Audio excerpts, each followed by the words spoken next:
విజయబాబు గారు, ముందుగా మీరు మాట్లాడండి. ఏమిటి ఈ ఒక పక్క ఓట్ల కొనుగోలు చేయాల్సిందే అని కోమటి జయరాం గారి వ్యాఖ్యలు, అలాగే మరోవైపు సజ్జల రామకృష్ణారెడ్డి గారు ఆసక్తికరమైన వ్యాఖ్యలు చేశారు. జనసేన బీజేపీలు కూడా ఆ ఆ పార్టీలో టీడీపీ వాళ్ళని చేర్చుకుని వాళ్ళకి టికెట్లు ఇవ్వడం ద్వారా మొత్తం వాటి ఉనికిరే కోల్పోతున్నారన్న విషయాన్ని ఆయన చెప్పారు. నిజంగానే ఎందుకు పవన్ కళ్యాణ్ గారు కానీ దగ్గుబాటి పురంధరేశ్వరి కానీ ఎందుకు ఇట్లా దిగజారిపోయారు? వాళ్ళ పార్టీని వాళ్ళని ఎందుకు నాశనం చేసుకుంటున్నారు? ఎందుకు పోగొట్టుకుంటున్నారు అంటే మొత్తం మీద ఇప్పుడు ఇందాక చూస్తే మనం ఈనాడు అది చూసాం కదా, దాంట్లో వాళ్ళు రాస్తున్న వార్తలు చివరికి ప్రతిరోజు వ్యతిరేక సంపాదకం రాయటం మీ అనుభవంలో ఎప్పుడైనా చూసారా? అంటే వీళ్ళందరికీ ఒక క్లారిటీ వచ్చి ఎట్లయినా సరే జనాభిప్రాయం మార్చాలని ఈనాడు అట్లాగే ఆంధ్రజ్యోతి, రామోజీ, రాధాకృష్ణులు ఇలా మోసపూరిత వార్తలు, సంపాదకీయాలు, అరాచకం సంపాదకీయాలు నేను ఎప్పుడు గతంలో చూడలేదు. ఇది ఏమాత్రం మీరు కూడా సంపాదకుడిగా పనిచేశారు కదా, మీరు ఎట్లా ఫీల్ అవుతున్నారు ఈ సంపాదకీయాలు చూసిన తర్వాత? జర్నలిజం ఇంత దరిద్రంగా మారద్దని మీరు ఎప్పుడైనా ఊహించారా? సరే, ఏంటంటే మీరే ఒక లీడ్ ఇస్తారు, దాంతో ఒక 4-5 లైన్లు నాలో ఏదో ఒక ఆవేశం పొంగుతుంటుంది. ఇప్పుడే రాశాను. దుష్పత విశిష్టతగా బాబు పత్రికల బాగా కవిత్వం చెబుతారా? బాబు పత్రికల బాకా పీకలు అలసిపోతున్నాయి, మంతనాల తంతువులు వితంతువులు అయ్యాయి, నిమ్మగడ్డల ముఖాలు కందగడ్డలైపోయాయి, జేపీలకు బీపీ పెరిగే సత్తా లేక చతికిల పడినటువంటి నేపథ్యంలో వదరు పేటి కోమటి మూటలేసుకుని దిగాడు. అతడే నమ్మకహరాం కోమటి జయరాం. అతడి దృష్టిలో మట్టి మనుషులు వట్టి వెధవలంట. స్వేదాన్ని వేదంగా భావించే ప్రజలు కాసులకు అమ్ముడుపోవడానికి వాళ్ళు ఏమైనా పవన్ కళ్యాణ్లా? స్వేదాన్ని వేదంగా భావించే పల్లెజనం కాసులకు అమ్ముడుపోవడానికి వాళ్ళు ఏమైనా పవన్ కళ్యాణ్లా? వాళ్లే గనక ఆగ్రహిస్తే హలాయుధాలని సోలాయుధాలుగా మారుస్తారు. అమెరికా వరకు వీళ్ళని తరిమి తరిమి కొడతారు. ఇప్పుడే మీ ప్రస్తావనతో ఒక 4 లైన్లు రాశాను. మొదటి ప్రశ్నకి రెండో ప్రశ్నకి కూడా లింక్ ఉందండి. ఈ కోమటి జయరాం లాంటి వాళ్ళు ఎందుకు దిగుతున్నారు మూటలు వేసుకోవాలంటే, అతనే చెప్తున్నాడు, ఓడిపోతున్నాం మనం, డూ ఆర్ డై, చావో రేవో అని చెప్తున్నాడు. అంటే డూ ఆర్ డై, మనం ఓట్లేయరని వాళ్ళకి వాళ్ళే డిక్లేర్ చేసుకుంటున్నారు కదా. అంతకు ముందేమో కోనేరు సురేష్ చౌదరి ఎవరో అతను ఆల్రెడీ చెప్పాడు, మన పని అయిపోయింది, 28 సీట్లలోనేమో మైనస్ ఉన్నాం, 147 సీట్లు పోయేటట్టు ఉన్నాయని అతను చెప్పాడు. ఆ వెంటనే ఇతను తీసుకొని డబ్బులతో కొనేద్దామని చెప్పాను అని చెప్తున్నాడు. తర్వాత ఈ కూటమి వ్యవహారానికి వస్తే, కూటమి దాదాపుగా కుదేలిపోయింది అనేటువంటి తెలుసు. డబ్బులతో కాదు విజయబాబు గారు, డబ్బులతో కొన్నామన్నంత వరకు ఒక రకం, కానీ ఓటర్లను పట్టుకుని వెధవలని అంటాం. అదే కదండి, అంతకంటే దారుణం, దుర్మార్గం. వాళ్ళ యొక్క పైత్యానికి, వాళ్ళ యొక్క ఫ్యూడల్ మనస్తత్వానికి, వాళ్ళ యొక్క పొగరుకి అతగాడి ఇది ఒక ఎగ్జాంపుల్ అనమాట. ఇక ఈ కూటమి విషయానికి వచ్చినట్టయితే, కూటమిలో అంతకుముందు ఏం చెప్పాడు, 24 సీట్లు వస్తే, అంటే అతను నోటికేం అద్దు ఆపు లేదు, ఎవడు రాసిస్తే దాన్ని కళ్ళజోడు పెట్టుకొని చూసుకొని ఏదో చదువుతూ ఉంటాడు తప్ప అది మైండ్లో ఉండదు. 24 సీట్లు ఇచ్చినప్పుడు ఏమన్నాడు, విశ్వామిత్రుడు తన యొక్క ప్రస్థానానికి చేరింది 24 అంకెతో అన్నాడు. సాక్షాత్ గాయత్రి మంత్రం 24 అక్షరాలు అన్నాడు. మరి గాయత్రి మంత్రాన్ని ఎందుకు వదిలేసేసి 21 ఒప్పుకున్నాడండి? అంటే గాయత్రి మంత్రం మీద విశ్వాసం లేక గాయత్రి మంత్రాన్ని అవమానిస్తే 21కి దయ్యాడా? ఏది మాట్లాడితే అది, వాళ్ళు ఏది చెప్తే అది తలవపటం, క్యాష్ అండ్ క్యారీ అనేటువంటిది అతని పాలసీ. కాబట్టి రూపాయికి రూపాయిన్నర యాక్షన్ బాగానే చేస్తున్నాడు. అయితే ఇక్కడ ఈ కూటమిలో ఒక లక్ష్యం లేదు, పాడేది. మీకు తెలియదు ఏముంది, చంద్రబాబు నాయుడు గారికి ప్రజాస్వామ్యం మీద విశ్వాసం ఉందా? ఏ రోజైనా ప్రజాస్వామ్య బద్ధంగా ఈ రాజకీయాలను నడిపాడా? ఎన్టీ రామారావు గారి దగ్గర నుంచి ఎమ్మెల్యేలు కొన్నాడు ఆయన కూలదోసి. ఆ తదనంతరం మళ్ళీ జగన్మోహన్ రెడ్డి గారి దగ్గర నుంచి 23 మంది ఎమ్మెల్యేలు కొన్నాడు. ఆ తెలంగాణలో ఎమ్మెల్యేలు కొంటూ ఓటుకు నోటు కేసులో అడ్డంగా దొరికిపోయాడు. మళ్ళీ ఇప్పుడు పల్లె జనాల్ని డబ్బులతో కొనాలని చెప్పని మళ్ళీ తయారవుతున్నాడు. ఇక్కడ ఆల్రెడీ పవన్ కళ్యాణ్ లాంటి వదరబోతుల్ని డబ్బులు ఇచ్చుకొని వాళ్ళతో నోటుకొచ్చినట్టులో మాట్లాడిస్తున్నాడు. రాజకీయాలను ఎంత అడ్డగోలుగా భ్రష్టు పట్టించాడండి. ఏ రోజైనా అసలు మనం ఎన్నికల ప్రచారాల్లో ఇలాంటి దుర్భాషలు, దౌర్భాగ్యపు ప్రసంగాలు, నీచమైన ప్రసంగాలు ఇవన్నీ ఎప్పుడైనా చూసామంటే? ఇలాంటి థర్డ్ రేట్ పిల్లగాళ్ళని తీసుకొచ్చి మాట్లాడిస్తాడు? అసలు ఎంత ఎంత అవమానకరంగా ఉందండి ఈ భాష, ఈ ప్రచారాలు ఇవన్నీ కూడా. ప్రజలకు నువ్వేం చేసి ఇప్పుడు జగన్మోహన్ రెడ్డి గారు ఏం చెప్తున్నాడు? నేను మంచి చేశాను అనుకుంటే, మీ కుటుంబానికి మంచి జరిగింది అనుకుంటే ఓటేయండి అని అడుగుతున్నాడు. నువ్వు కూడా నీకు దమ్ముంటే నువ్వు వెళ్ళి ఇది చేస్తాను, లేకపోతే ఇది చేశాను, లేకపోతే తప్పు చేశాను, తప్పు అయిపోయింది, ఈసారి మంచి చేస్తాను అని అడగాలి. కానీ నా పెళ్ళాం అంటాం ఏంటరా, భార్యానం ఏంటి? పెళ్ళాం అనకపోతే అచ్చ తెలుగు మనం తెలుగు రాకపోతే మనం నేర్పిస్తామండి. మొగుడు పెళ్ళాలు అంటారు. ఏంటి తప్పేంటి? ఇప్పుడు పెళ్ళాం అతగాడి ప్రశ్నకి నేను జవాబు చెప్తాను. పదే పదే ఏం ప్రసంగిస్తున్నట్టు రగిలిపోతాడు. మీరు ఈ విషయం ప్రస్తావించారు కాబట్టి నేను ఒకటి అడగదలిచాను. పోసాని గారు నిన్న ఒకటి చెప్పారు, 4వ పెళ్ళం 5 ఎక్కడో పంజాబ్ అమ్మాయి అని చాలా సంచలనాత్మకమైన విషయాలు చెప్పారు. నాకు పవన్ కళ్యాణ్ గారు ఎక్కడైనా వీటికి సమాధానం ఇస్తారేమో, అట్లాగే పోతిని మహేష్ లాంటి వాళ్ళు చేసిన విమర్శలకి సమాధానం ఇస్తారేమో, అట్లాగే ఆయన గృహప్రవేశానికి భార్యను తీసుకువెళ్ళాలని కోరుకుంటున్నానని చెప్పిన దానికి ఏమైనా సమాధానం ఇస్తారేమో నేను చూస్తున్నా. కానీ ఎక్కడ ఏమి కనపట్లేదు. మీకేమనిపిస్తోంది? అసలు ఏం జరిగింది? మీకు కాస్త సంబంధ బాంధవ్యాలు కూడా ఉన్నాయి కదా అటువైపు వాళ్ళతోటి, మీరేమన్నా చెప్పగలరా? అంతగా రగిలిపోవడానికి కారణం ఏంటంటే, ఉన్న మాట అంటే ఉనికి ఎక్కువ అనేది మనకున్న సామెత. ఇప్పుడు నీ పెళ్ళాం అని అంటే ఎవ్వరూ ఫీల్ అవ్వరు, నీ పెళ్ళాలు అంటే మాత్రం కలుపుకోమంటది. అది కదా ఇప్పుడు ఇక్కడ వస్తున్న నొప్పి.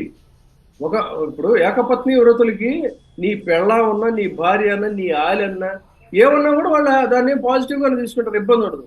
కానీ నీ పెళ్ళాలు అని చెప్పి గుర్తిప్పితే అక్కడ కదా ఇదేది, దాన్ని దీన్ని తీసుకొచ్చి ముడి పెడతాడు, అర్థం పడటం లేదు. అందుకని నువ్వు సర్వభ్రష్టుడివి, నీకు ఒక నీతి లేదు, నీకు ఒక నిజాయితీ లేదు, నీకు ఒక సంస్కారం లేదు, నువ్వు ఏ రకంగా కూడా ఒక మనిషిగా నిన్ను ట్రీట్ చేసే పరిస్థితి. అలాంటి వాడివి దురదృష్టవశాత్తు ఈ జనాలు, పిచ్చి జనాలు నీ సినిమాలు చూసి నీ కోసం ఎగబడుతుంటే నువ్వేదో పెద్ద మహానుభావుడివి, అక్కడి నుంచి ఆకాశంలో ఊడిపడ్డావు అనుకున్నావు.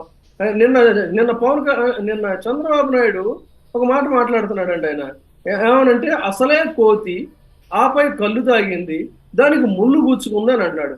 ఇది చెప్పమనండి ఆంధ్ర రాష్ట్రంలో జనాల్ని. ఇది జగన్మోహన్ రెడ్డి గారికి వర్తిస్తుందా ఈ ఉపమానం, లేదు పవన్ కళ్యాణ్కి వర్తిస్తుందా చెప్పమనండి.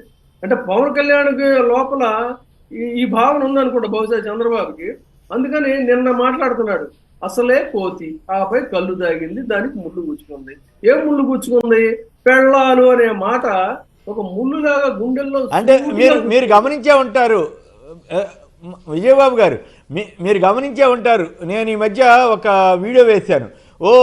పవన్ కళ్యాణ్ గారు ఎగిరి గంతులేస్తున్నాడు. ఎందుకు గంతులేస్తున్నాడు ఏంటో వాళ్ళెవరో సరదాగా కామెంట్లు పెట్టారు, తాగి తూగినట్లుగా ఈయన ఇట్లా గంతులేస్తున్నాడు ఏంటా అని అన్నారు. సో ఇంక వేరే ఎవరు ఉదాహరణ చెప్పక్కర్లేదు. కళ్ళు తాగిన అనంతరం ముళ్ళు గుచ్చుకొని ఉంటుంది, అందుకని రెచ్చిపోతున్నాడు. ఏం సభ్యత అండి ఇది, ఏం సంస్కారం అండి. రాజకీయాల్లో ఇలాంటి వాడు అండి మన దౌర్భాగ్యం. కాకపోతే ఎంత రాష్ట్రాన్ని ఎంత సర్వభ్రష్టు పట్టిస్తున్నారు వీళ్ళు, ఈ చంద్రబాబు నాయుడు గారిని కుర్చీలో కూర్చోబెట్టడానికి.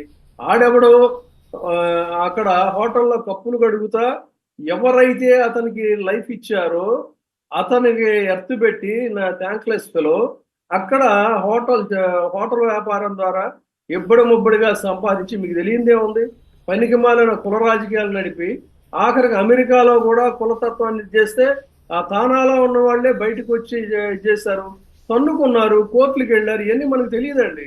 ఇక్కడికి వచ్చి మనకేం పెద్ద డబ్బు కొదవలేదని చెప్తున్నాడు. ఏం డబ్బు నువ్వు ఏ మార్గంలో సంపాదించావు? అతనికి ఏం చేశాడు? గతంలో ముఖ్యమంత్రిగా ఉన్నప్పుడు ఏకంగా క్యాబినెట్ హోదా ఇచ్చాడు ఈ కోమటి జయరాంకి చంద్రబాబు నాయుడు గారు. క్యాబినెట్ హోదా ఇచ్చి, ఇంకో మీకు ఆసక్తికరమైన విషయం చెప్తానండి. వీళ్ళందరికీ లోకేష్ చెప్పాడంట, వీళ్ళు ఒక క్రౌడ్ ఫండింగ్ అనేది ప్లాన్ చేసుకున్నారు ఎన్ఆర్ఐస్. ఆ క్రౌడ్ ఫండింగ్ మూటలు వేసుకొని ఒక్కొక్కడు ₹1 కోటి తీసుకురావాలి, తీసుకొస్తే దీనికి ఇంటర్న్ అధికారంలోకి వచ్చిన తర్వాత మీకు దానికి కావాల్సిన ఫేవర్ చేస్తామని అన్నారు. ఈ కోమటి జయరాం అనేవాడు గతంలో రుచి మరిగిన వాడే. అతనికి క్యాబినెట్ హోదా ఇచ్చి, వీళ్ళెవరైనా అమెరికా వెళ్తేనేమో అతనికి మంచి చెడ్డలు చూడాలి, అతను ఇక్కడికి వచ్చినప్పుడు రాజలాంఛనాలతో అతన్ని చూశారు. ఎవరండి కోమటి జయరాం? పల్లె జనాలు ఇంత నీచంగా మాట్లాడతాడు. అతను పుట్టింది వెల్వడంలో, మైలవరంలో పక్కన ఉన్నటువంటి కుగ్రామంలో వెల్వడంలో పుడితే, ఆ రోజున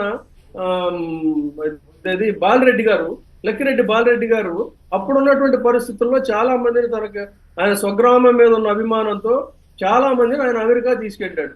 ఆ రకంగా వెళ్ళినటువంటి వ్యక్తి కోమటి జయరాం. ఆ తర్వాత ఆయనకు కూడా అరిచి పెట్టాడు.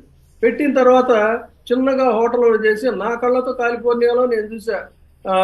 ఎందుకో అక్కడ సభ జరుగుతూ ఉంటే వెడితే ఆ పక్కన రెస్టారెంట్లోకి వెళ్ళేసరికి ఇతనే ప్లేట్లు కడుగుతా కప్పులు కడుగుతూ ఉన్నాడు.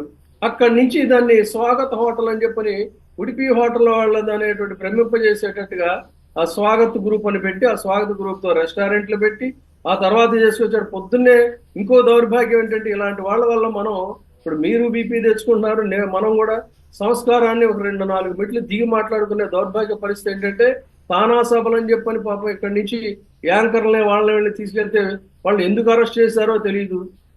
మనం మాట్లాడలేం, ఉచ్చరించలేం. అమాయకులైన ఆడపిల్లల్ని తీసుకెళ్లి వీళ్ళు అక్కడ పోలీసులు అరెస్ట్ చేశారు. చేస్తే ఆ కేసుల్లో ఇరుక్కొని పాపం వాళ్ళు పరువు పోయి నానా బాధలు పడి ఇలాంటి దౌర్భాగ్య పనులు చేసేటువంటి వీళ్ళు ఆంధ్రప్రదేశ్కి వచ్చి ఇక్కడ ఎన్నికలను ఉద్ధరిస్తారు. చంద్రబాబు నాయుడు గారికి ఇలాంటి ఆణిముత్యాలు కావాలి, అంతే తప్ప ఎక్కడ నీతి నిజాయితీ నిబద్ధత అనేటువంటి ఇతను డిక్షనరీలో ఉండనే ఉన్నాయి. ఎక్కడి నుంచి ఏరుకొస్తాడో తెలియదండి, ఆణిముత్యాలు నేర్కొస్తాడు.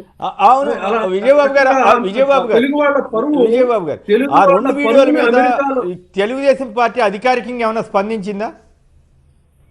ఇప్పుడు వాళ్ళు తేలుకుట్టిన దొంగలవి ఏ స్పందిస్తారు? అయినా వాళ్ళకి నిశ్చితంగా మీరు అన్నారు కదా, దాన్ని ఏం చేస్తారంటే ఇప్పుడు వాళ్ళ తైనాతి మీడియాలో బరి తెగించి అడ్డగోలుగా వాళ్ళు ఏదో రాస్తారు. చిచి ఆ వాయిస్ ఆయింది కాదు, మార్పింగ్ చేశారు, ఆయన తలకాయింది తెచ్చి ఇంకేదో వాళ్ళు ఏదైనా అనగలిగిన సమర్థులు. కానీ వాస్తవాలు ఏంటో జనానికి తెలుసు. అమెరికాలో ఉన్న తెలుగు వాళ్ళందరికీ ఆఖరికి ఆయన మాజీ అధ్యక్షుడు కూడా యార్లగడ్డ మాట్లాడాడండి, ఇది తప్పు అని చెప్పారు, వాళ్ళే ఖండించారు. ఆ రకంగా తెలుగు వాళ్ళ పరువుని, తెలుగు సంఘాల పరువుని అమెరికాలో గాలి తీసేసినటువంటి వ్యక్తి ఈ కోమటి జయరాం అనేటువంటి వ్యక్తి ఇక్కడికి వచ్చి అంటే మాట డబ్బు పెద్ద తనకి క్వశ్చన్ కాదంట. అంటే పల్లె జనాలు, మట్టి మనుషులు నీకు అంత చీప్గా ఉన్నారా? నువ్వు పుట్టింది అక్కడే, నువ్వేదో అప్స్టార్ట్ గాడి అయిపోయి పల్లెల మీద అంత ఈసడింపుగా అంత అమెరికాలో అవన్నీ కూడా తిరిగి వచ్చేసేసరికి నీకు ఇక్కడ మట్టి కంపు కొడతా ఉంది ఆ పల్లె. వాళ్ళేమో వెధవాలుగా కనిపిస్తున్నారా నీకు? నువ్వు నీ ఇది వేష భాషలు మార్చేసరికి ఎంత దారుణం, ఎంత దయనీయం అండి. ఒక్క నిమిషం విజయబాబు గారు, రైట్, ఒక్క నిమిషం విజయబాబు గారు. ఇప్పుడు ఈ ఈనాడు వాళ్ళు ఈ రోజు ఇదివరకు ఎప్పుడైనా చూసామో ఇట్లాంటి నీచమైన సంపాదకాలు రాయటం? ప్రతిరోజు రాస్తారు ఇట్లా. సంపాదకీయం అనే దానికి మీకు మనం చాలాసార్లు చెప్పుకున్నాం. సంపాదకీయాలకి ప్రపంచ జర్నలిజంలో ఓంప్రదంగా శ్రీకారం చుట్టిన వ్యక్తి థామస్ బార్జ్ అనేటువంటి ఒక బ్రిటిషరు. ఆయన అద్భుతమైనది ఏంటంటే వార్తలు వేరు, కామెంట్ వేరు, సంపాదకీయమే ఆ మొత్తానికి కామెంట్. ఆ కామెంట్ ఎలా ఉండాలంటే comment is free but the truth should be sacred అంటాడు. అంటే ఈ మనం కామెంట్ చేయొచ్చు స్వేచ్ఛగా, కానీ అందులో వాస్తవాలు అనేటువంటివి, ఆ వ్యాఖ్యలు అనేటువంటివి కడిగిన ముత్యంలా స్వచ్ఛంగా ఉండాలి అని చెప్తాడు. అలాంటిది మొత్తం అభూత కల్పనలతో వాళ్ళ కసి, క్రౌర్యం, వికారం, వెకిలితనం అన్ని రంగరించి దట్టించి దాన్ని సంపాదకంగా మార్చేసి అసలు పత్రికల యొక్క లక్ష్యాలనే పూర్తిగా తుంగలోకి తగ్గినటువంటి పత్రికలు ఇవాళ విషపత్రికలని. అందుకే ఆయన అన్నాడు ఇది ప్రతిరోజు ఈ విషయాన్ని చెమ్మటమే పనిగా పెట్టుకొని సంపాదకీయాలను వదలటం లేదు. చివరికి ఆ స్పోర్ట్స్ పేజీని కూడా కుదించేసి అక్కడ కూడా విషపూరితమైనటువంటి వార్తలు, వార్తలన్నీనేమో సింగిల్ కాలంకి పరిమితం అయిపోయాయండి. వ్యాఖ్యలన్నీనేమో పూర్తిగా విస్తరించి బ్యానర్ హెడ్డింగ్ దగ్గర నుంచి లాస్ట్ పేజీ దాకా కూడా వ్యాఖ్యలే తప్ప ఎక్కడ వార్తలన్నీ సింగిల్ కాలంలో ఉంటాయి. తర్వాత ఇక జెన్యూన్ గా ఒక అధికార పార్టీలు లేదా ప్రభుత్వ పాలసీలు వాటి గురించి రాయాలంటే అక్కడ కూడా రంధ్రాన్వేషణ చేసి దానికి ముందు వీళ్ళ యొక్క పైత్యాన్ని కొంత ఇంట్రోగా రాసి ఆ తర్వాత వార్త ఇస్తాడు. ఇలాంటి దౌర్భాగ్యమైనటువంటి వార్తల్ని మనం ఇవాళ చదువుతుంటే చాలా దారుణం. మన రాజీవ్ చెప్పినట్టు ఏంటంటే 10 ఏళ్ళు జెండాలు మోసిన సిసలైన జన సైనికులందరూ కూడా దాదాపుగా మొత్తం అందరూ కూడా ఇవాళ వైసీపీలోకి వచ్చేసారు. ఇక సిసలైన బీజేపీ వాళ్ళంతా ఈ ఎండలు తాకిడికి తట్టుకోలేక హాయిగా ఇంట్లో కూర్చొని విశ్రాంతి తీసుకుంటున్నారు. ఇప్పుడు కేవలం మిగిలింది ఏంటంటే తన వెనక పవన్ కళ్యాణ్తో పాటు కాపులు వస్తారనుకుంటే పవన్ కళ్యాణ్ ఒక్కడే మిగిలాడు. అతని వెనక మాత్రం జన సైనికులు ఎవరు లేకుండా మిగిలిపోయారు. అందుకని పాపం పెట్టిన పెట్టుబడికి ఎంతవరకు అతనికి రిటర్న్ వస్తుందో తెలియనటువంటి పరిస్థితి. ఆ తర్వాత వాళ్ళు కొట్టుకో తప్పదు. ఇక పురంధేశ్వరి గురించి చాలా ఆసక్తికరమైనటువంటి అంశం ఏంటంటే, తను రేపు పొద్దున వీళ్ళేదో గెలిచేస్తున్నారు, సెంటర్లో తను ఈ ఆంధ్రప్రదేశ్ మంత్రి అవ్వాలనేటువంటి ఉద్దేశంతో ఓడిపోయే సీటు సీఎం రమేష్ దక్కేటట్టు మ్యానిపులేట్ చేసింది. ఈ ఆ రఘురామరాజు ఎవరో ఉన్నాడు కదా, ఆ రఘురామరాజుకు అసలు ఎంపీ సీటే రాకుండా అతన్ని చివరి సస్పెన్స్ దాకా పెట్టి హ్యాంగింగ్ గార్డెన్స్ లో ఏదో చేసింది. అంటే తనకి ఎవరు కూడా ప్రత్యర్థులు లేకుండా పొత్తు అనేటువంటి పేరుతో కడుపులో ఇది నిస్సిగ్గు రాజకీయం, ఎవడి పాలిటిక్స్ వాళ్ళదే అది. ఇది పూర్తిగా ఎక్కడా కూడా అందులో పారదర్శకత అనేటువంటిది లేదు. అందుకే కూటమి కుదేలైపోయిందని చెప్పి. Right right. అంటే టీడీపీ వాళ్ళని పొత్తు అంటే 3 పార్టీలు కలిసి ఉండేది కదా, టీడీపీ ఆయన్ని బీజేపీలో పంపించి టికెట్ ఇవ్వడం ఏంటండి? ఇది 2014 అట్లా చేశారు. ఈసారి మరి రెచ్చిపోయి జనసేనలో అదే పరిస్థితి, బీజేపీ అదే పరిస్థితి. ఏపీ జనసేన టీడీపీలో విలీనం చేసుకుంటే పోయేది కదా. ఒక టీడీపీ కాదు, ఇప్పుడు అవనిగడ్డ ఉంది, అవనిగడ్డలో మండల బుద్ధప్రసాద్కి టికెట్ ఇవ్వనని చెప్పాను అన్నాడు అని మళ్ళీ ఏం చేశాడు, అప్పటికప్పుడు మెళ్ళో జనసేన కండువా వేసి అతని టికెట్ ఇస్తే మరి జన సైనికులకు కాలుతుందా లేదా చెప్పండి. అట్లా ఒక చోట ఏంటి, అనేక చోట్ల మొత్తం బీజేపీలో ఉన్నది టీడీపీ వాళ్ళే, జనసేన పేరుతో ఉన్నటువంటిది టీడీపీ వాళ్ళే. జనసేనలో సిసలైన జన సైనికులు కేవలం 6 అండి. అంటే నాదెళ్ల మనోహర్ని, ఈ పవన్ కళ్యాణ్ తీసేస్తే 8 మందిలో మిగిలిన కేవలం 6 జనసేన వాళ్ళు, మిగతా అందరూ కూడా టీడీపీ వాళ్ళే. బీజేపీ ఓకే రాజీ రైట్.